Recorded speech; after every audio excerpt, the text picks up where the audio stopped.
If your engine sounds normal, starts every morning, and has not thrown a warning light, most drivers assume everything is fine.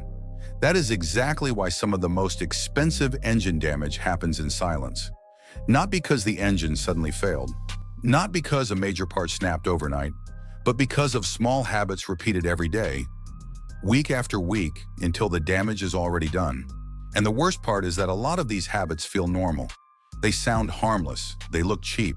Sometimes they even feel like the smart thing to do. But in reality, they shorten engine life, increase wear, and quietly set you up for repair bills that can climb into the thousands. Today, I'm going to show you 6 things drivers do to their engine without realizing the damage they are causing, and what to do instead if you want your car to last longer, run smoother, and stay out of the repair shop. Stay with me, because the last one is one of the most common engine-killing mistakes in North America. Let's start with a habit that sounds responsible, but often does more harm than good. Number 6, waiting too long between oil changes. A lot of drivers now follow long oil intervals because they see numbers like 7,500 miles, 10,000 miles, or even longer in marketing material, and assume that means the engine is fully protected the whole time. That is not always true. In the real world, engines deal with short trips, traffic, cold starts, heat, fuel dilution, and stop-and-go driving. That kind of use breaks oil down much faster than people realize. And here is the dangerous part. Oil can still look acceptable on the dipstick while already losing the protective qualities your engine depends on. Once that happens, internal friction goes up, heat rises, sludge starts building, and wear begins showing up in places you cannot see until it becomes expensive. That means timing components, cam surfaces, turbo bearings, and piston rings all start living a harder life than they should. The better move is simple. If you mostly do short trips, city driving, cold starts, or a lot of idling, treat your engine like it works hard, because it does. Shorten the interval, use the correct oil specification, and do not wait for rough running before you act. Now, if that sounds expensive, the next habit is often worse because people do it while trying to save gas. Number 5, lugging the engine at low RPM. This happens when drivers try to stay in a high gear too long, press the throttle hard at low RPM, and make the engine pull before it is ready. It feels efficient. It is not. When the engine is struggling, vibration goes up, stress goes up, and lubrication is not ideal for the load you are demanding. On turbocharged engines, it can be even worse. More heat, more strain, and in some cases, knocking or detonation under load. That kind of stress can damage pistons, bearings, and internal components over time. If the car feels like it is dragging, shuddering, or fighting for power, downshift or ease off. A smoother engine is usually a happier engine. Quick pause here. If you like practical car advice that helps you avoid expensive repair bills before they happen, subscribe now. That is the whole point of this channel. Now let's move to a habit a lot of drivers ignore because the engine still seems to run fine afterward. Number 4, driving short distances all the time and never getting the engine fully hot. This one is incredibly common. You start the car, drive 5 or 10 minutes, shut it off, then repeat that pattern day after day.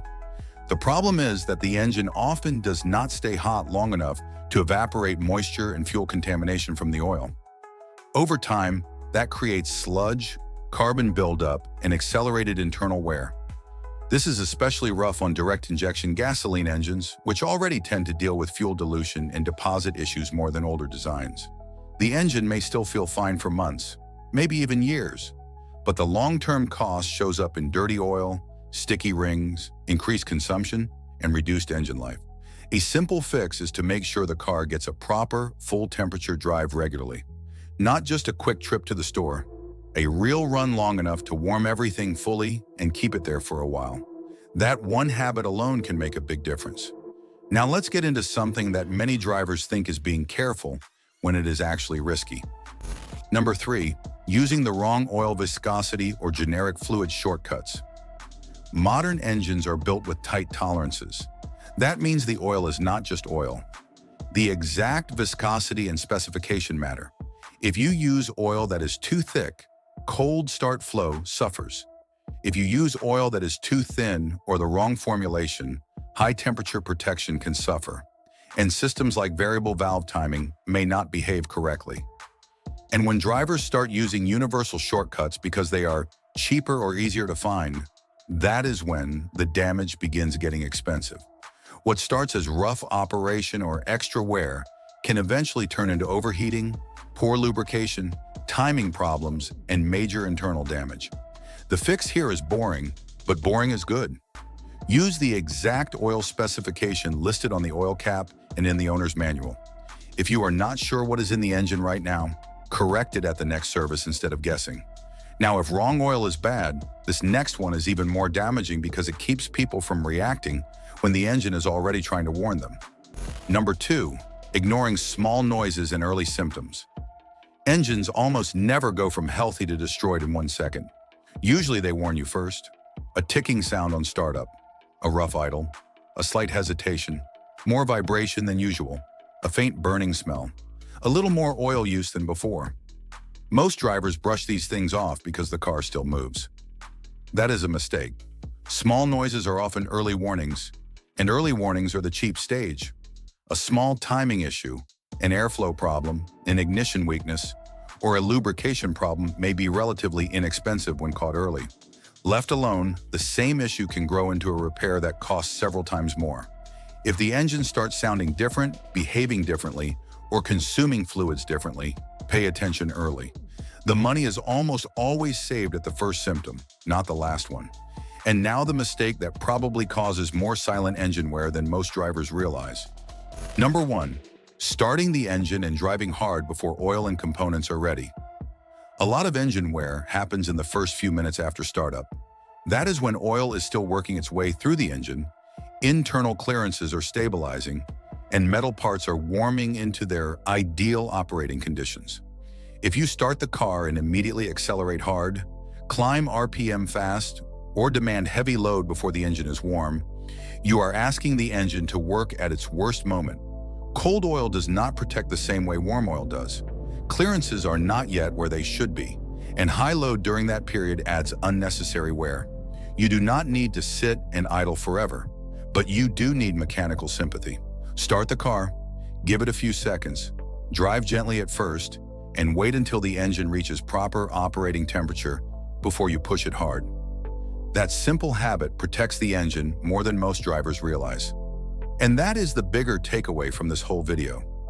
Engines are usually not destroyed by one dramatic mistake. They are worn down by small habits repeated again and again.